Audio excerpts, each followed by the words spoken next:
and Baby Love. CWR this Tuesday afternoon, live with you from our West Orchard studio. It's almost 3:15, about 14 minutes past at the moment. Now, certainly if you live in Bedworth and you frequent some of the pubs, venues around the town, or slightly around that area in general, then you may have already met our next guest this afternoon, Allen Parsons. And indeed, today is a very special day for Allen as he celebrates 35 years in the entertainment business. And I'm pleased to say that he's joined us this afternoon in our West Orchard studio. 35 years, that's quite an achievement, isn't it, Allen? Oh, it is really, I suppose. But I've really enjoyed every minute of it, and I'm looking forward to possibly the same again. Yes, absolutely. Take us back to the start. How did it all start for you? Under the table. Oh, yes, yes. Singing I Got a Lovely Bunch of Coconuts to my auntie about the age of 4 or 5. What is it that sort of, I mean, show this business, I mean, it's like here, we're in a shop window environment at West Orchards. It takes a certain amount of nerve to sort of perform before people. I mean, it's all very well doing this sort of thing, but when you've got to actually play music, which I know you're involved with a lot, you need, I mean, what is that secret ingredient? It's nerve, I suppose, isn't it? It's quite the opposite. I'm more nervous here. Yeah, well, it's a bit unusual for you, isn't it, I suppose? Yeah. But when you're dealing with people, they're out there in front of you. Does something happen? Do you sort of switch into a mode where you think, right, I'm performing now? Yeah, second gear, then third, and then just let it rip. So, how did you... All right, you started off as a youngster, 9 or 10 or whatever, sort of singing and things like that, I suppose. How did you progress on to... Because you play a lot of musical instruments, don't you? Which instruments and things do you perform? Play guitar, keyboard, harmonica, vocals, drums mainly. Played those for years. You picked that up as you went along, did you? Well, I learnt everything myself, self-taught. Yes. I can't read music. Really? Yeah. That's interesting. Mind you, some of the greatest, I mean, like Paul McCartney, I think, was quite late into reading music and things like that. So it doesn't necessarily hold you back, does it? That sort of thing, in terms of, going through all the so-called proper channels. So, I mean, I'm talking about you as being an entertainer, obviously. Well, what sort of, I mean, how do you describe yourself, right? Somebody who doesn't come from anywhere near Bedworth and hasn't actually sort of seen you perform or whatever. How would you describe yourself as an entertainer? Well, I've been called an extrovert. Yeah, but the polite descriptions we're talking polite about. description. Easy, happy-go-lucky. Love to hear other people sing. Love all sorts of music. So therefore I can try to give back to wherever I'm playing. What they need off me, I try to accept off them through friendship. How's it all changed? All right, we're talking about 35 years here. I mean, when you first started being involved, right, not the age of 10 or whatever, but when you were sort of a bit older than that and you started to do it more as a profession, how have things changed? I mean, you look at the situation now to the way it was, say, sort of 15, 20 years ago, something like that. Instruments. That's the main thing, I think. Microchips. The old days, it was the old, just a straightforward piano, drums. But nowadays, I mean, you can stick a complete orchestra in your pocket, like I explained to you earlier. It's all electronics, isn't it? Yeah, so you have to be a bit of a whiz kid with the plugs and wires a bit as well, I suppose. Well, I've been told I've got more wires than the GEC. What about the music side of it? All right, you play all these instruments and things like that, so what's your taste in music then? What if you're going to perform? What sort of music are you into? Anything. I love all sorts of music. But then this fits in with being the sort of all-round entertainer, doesn't it? Yeah. I mean, we were talking just now about this business about you've got to suss out your audience, haven't you? Oh, I mean, this is very much something which you have to do if you've been, booked to appear at a gig or something like that. How do you decide? I mean, what is it when you get there? You must have to make some judgments. Well, accordingly, if there's a few people in the room at the time, while you're setting up, you can clock who's up. Have a listen to them at the bar. Go and order a drink. Say good evening, make yourself feel welcome, make them feel welcome. They've come out to be enjoyed. They've come out to enjoy themselves. Yes, the same as you've gone out to entertain. So really, just looking at the audience, I think, and I mean, can you tell by something like that age? Experience tells you that you can get away with so and so, you can get away with that song. Yes. They're probably like that. Try a few, mix a few. See which ones get the most response. What sort of things have you had? I mean, if you were entertaining this evening, say, compared to entertaining 20 years ago, what sort of things have changed? I mean, we're talking about technology and instruments. I mean, there's been other things, haven't there? Well, I think really to be heard. In the old days, you'd have a little 30-watt linear amplifier with a little Reslo ribbon microphone. 30 watts total output. The drummer could have drowned you out many years ago.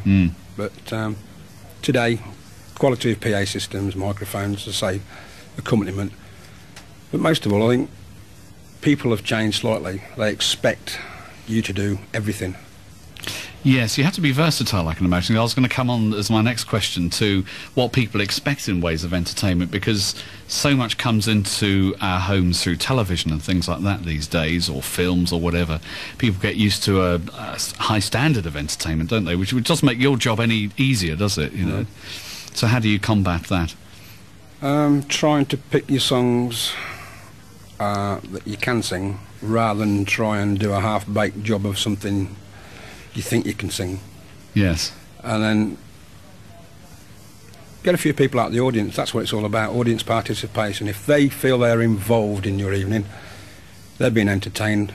The best audience in the world is an audience that doesn't sit there and say, come on, entertain me. Yes. The best audience you can find is an audience that goes out looking for a good night, to make a good night. In a way, you're sort of acting as a catalyst, really, aren't you? Sort of, help them enjoy themselves, I suppose. Yeah, because a lot of modern entertainment these days seems to hinge around things like karaoke, for example, doesn't it? I mean, do you think that's a good idea, that sort of thing? Well, I do. I mean, I've got to say that because I do it myself. yes. 3 sessions a week. Well, what are the popular songs these days in karaoke terms? My Way, New York, New York. Oh, good old Blue King Eyes. of the Road. Yes. So what you're finding... Standards. Yeah, standards. Old 60s standards. You'd be surprised how many young kids at the age of 18, 19, 20 want to sing My Way. Yes, there's probably more aware about it now through karaoke than actually hearing it played on the radio or something like that, which is quite unusual, I suppose, when you think about it. You must also come across some people who are quite good singers in a way. I mean, Excellent. Karaoke must have brought that on in a strange sort of way. Well, I had one young gentleman especially, I'd like to say hello to Ben if he's listening. Mm-hmm. Sunday morning I met him for the first time, which I thought was the first time, and it turned out to be an old friend of mine's son, and his dad was a good singer. And this young guy got up and sang Lady in Red like I've never heard it sung before. Really? Yeah. Yes. You'll wonder whether some of these people Excellent actually singer. realise they've got the talent and maybe try and progress it, take it on a bit further. It's surprising how many pub landlords can sing as well. Really? Yeah. Yes. Is this before closing time or after? No, during the evening. During the evening, yes.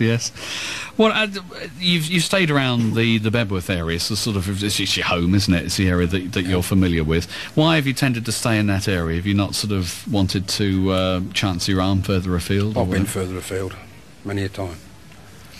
Mainly my wife, who's in the wheelchair.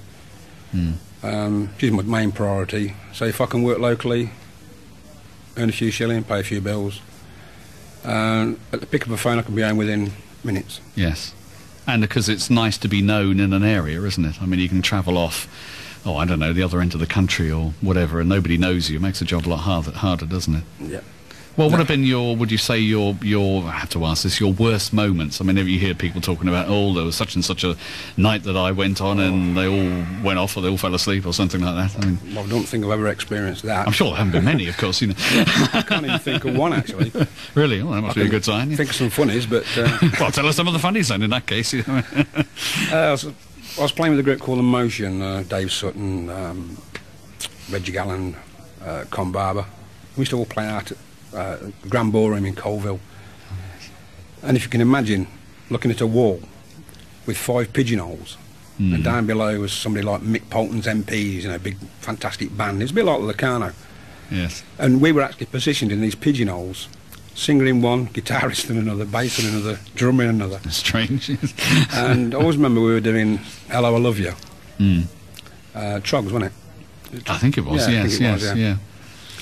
And I happened to look down, somebody shouted at me, I happened to look down, and we was about 12, 14 foot off the floor. And I fell. I landed on the biggest woman you've ever seen. Smack onto her lap. Well, I hope she was all right. Yeah, she was actually. We couldn't get rid of her. She thought you were advancing upon her. Goodness. Yes, that sounds fairly unusual setting for a band to be played in. Other stories like that? I mean, that sounds really peculiar, yeah. must it? I used to do... I used to be a gymnast at one time at school. Gymnast. And I used to do a part where I'd jump off the stage while singing, hit the floor, and somersault over 14 chairs lined up in a row. Yes. And I happened to land on the last chair, and I was in agony all night. Yes. Trying not to show it, showmanship. That's the trouble, yes. Right, You've got to night. carry on, haven't you? Yes. Show's got to stay on the road. And then what happens at the end of the show? I went to hospital, stayed the night. Oh, God. That's pretty frightening. I know you've done a fair amount of charity work as well, haven't you? Yeah. Yeah, tell us about some of that. I mean, you've done a few marathons and things. Yeah, I did one in 85. I sang 12 hours non-stop. 12 hours? Repeating songs or all different songs? No songs were repeated at all. Goodness, you must have got through a fair selection for that. What was the secret of surviving 12 hours non-stop? And this is not just singing, is it? It's you're playing instruments and things as well. Guitar. I think what it was mainly was to raise money for Walsgrave Hospital. And a chance to actually see how many songs I could go without repeating. See how far you could go.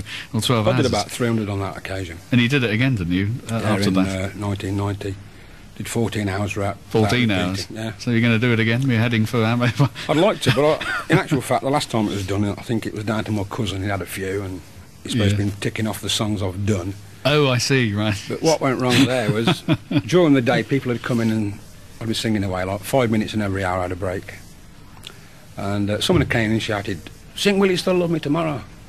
So without thinking, I went straight into it. Then when it come round to it where we shouldn't have done it, he should have crossed that one off.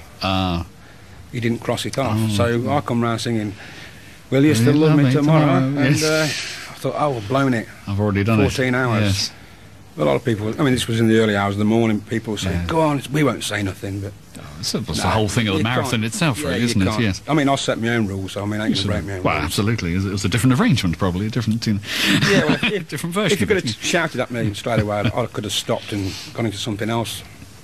Yeah. But he didn't. That's some good causes. Anyway, it's nice to contribute as well from that point of view. Anything else like that planned for the future, or are you taking it easy for the time being?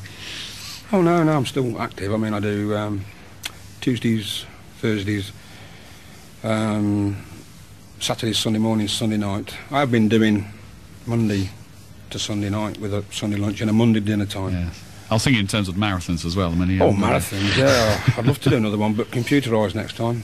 Computer? Oh, I see what you mean. So it's all planned out for you. Yes. I know. Get the computer to sing the songs as well, maybe. Yes. So what do you got planned? I mean, it's all right. 35 years anniversary today. What you got planned for tonight? You got a special celebration planned, have you? Well, we'll have a bit of a sing-song tonight if anyone wants to pop along. The Lord Ragland on the corner of Baton Road, Exall. Lord Ragland tonight, Exall. Right. Okay. And when does that start? Well, probably get there for about 8 and set up about 9 kick-off. And open-ended, I can imagine, if it's a celebration after 35 years or whatever. We've got quite a few singers coming along as well.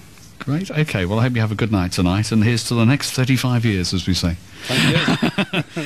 Alan Parsons, thanks very much for joining us, and all the best. The Afternoon Show with Steve Woodhall. CWR